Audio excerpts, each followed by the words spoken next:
देवाभाऊ केसरी निमंत्रण कुस्ती स्पर्धेत चेतन रेपाळे यांनी मानाची चांदीची गदा पटकावली। स्पर्धेचे आयोजन वंदे मातरम क्रीडा संकुलाचे अध्यक्ष व भाजपचे प्रदेश सरचिटणीस अरुण मुंडे यांच्या वतीने करण्यात आले।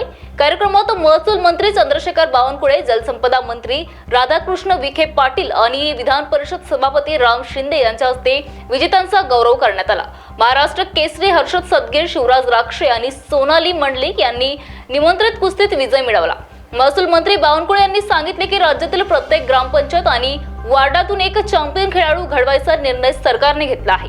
यामुळे उत्तम पैलवान घडतील असेही आवाहन त्यांनी केले। कार्यक्रमाला विठ्ठलराव लंगे पाटील, ॲडव्होकेट प्रताप ढाकणे, भाऊसाहेब मुंडे, उदय मुंडे, नंदकुमार मुंडे यांच्यासह अनेक मान्यवर उपस्थित होते।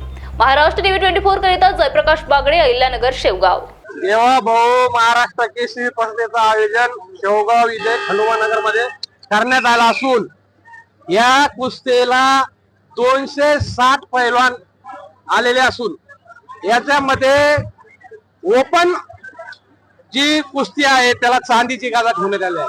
तसेच 3 मोठ्या कुस्त्या सोनाली मंडलिक महिलाची आणि दिल्लीची पैलवान अशी एक कुस्ती, त्याच्यानंतर हर्षवर्धन पाटील आणि सदगीर अशी एक कुस्ती ओपन ती 1.5 लाखाची आणि 2 लाखाची कुस्ती आपले शिवराज राक्षे आणि पंजाब केसरी त्याचं नाव, तर असे ही 2 लाखाची कुस्ती, अशा 3 मोठ्या कुस्त्या आणि 9 गटामध्ये वेगळ्या वजनी कुस्त्या, सगळ्यांना बक्षीस, सगळ्यांना स्मृतिचिन्ह आणि ओपन मधल्या शेवटच्या पैलवानाला चांदीची गदा, असं हे भव्य दिव्य नियोजन करण्यात आलेलं आहे।